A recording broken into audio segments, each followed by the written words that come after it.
Good Friday morning, everyone. We've made it to the end of the week, and I'm going to start with what looks a little scary, but is actually going to bring some good news. This is the newest edition of the Drought Monitor. It came out yesterday morning, comes out every Thursday with data up to the previous Tuesday. So this past Tuesday was the latest date in terms of what's on the map. And obviously, there's a lot of colors on here, a lot more colors than what we had, give or take, 2-3 weeks ago. That means the drought has been getting worse. We have moderate drought, that level 1 drought in South County, now starting to bleed into parts of southern Connecticut. We also have moderate drought for the Cape and Nantucket as well. But this does not include yesterday's rainfall and Wednesday's rainfall. So this is going to be a dramatically different map by the time we get to next week, which is great news. I know we had some trouble with the rain yesterday, but in the long run, I'm looking at the silver linings here. We've really needed it, and I think it's going to be huge for not just southern New England, but northern New England as well. Now, satellite and radar showing you that the rain, it's gone. We're really not dealing with much this morning. Even patchy fog is very limited, some cloud cover around, but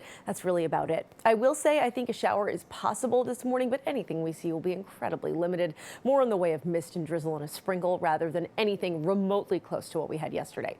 But as we get into the afternoon, any rain we have, clear. Any clouds we have, also clearing. So by the end of the day, we're actually going to get some sunshine. We've even had a beautiful sunrise this morning. In fact, let me show you here on the Providence Skycam, the colors just starting to come through as we look out toward the city itself. Now 67 in Providence right now.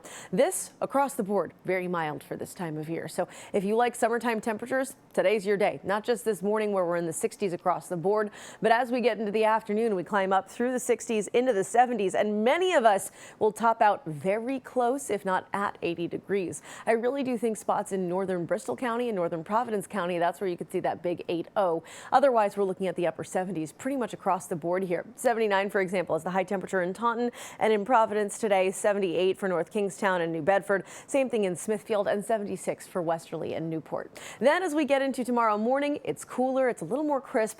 Still technically above average for some spots as we wake up on Saturday in the upper 50s and low 60s. But as we get into tomorrow afternoon, here we go again, still above average, feeling a little bit summery, not quite like the middle of summer, but you get the picture, right? We're in the upper 70s on Saturday. We start out with sunshine, but clouds increase later in the afternoon and evening. Now, I will say this, for a water fire, I think we're looking pretty great. Temperature is going to be in the low 70s when the event starts. Sunset, by the way, around 6:34 p.m. tomorrow evening. So expect temperatures to go down from there through the 70s into the 60s by the end of the night. If you get cold easily, perhaps a sweatshirt or something like that if you're heading out for the big event.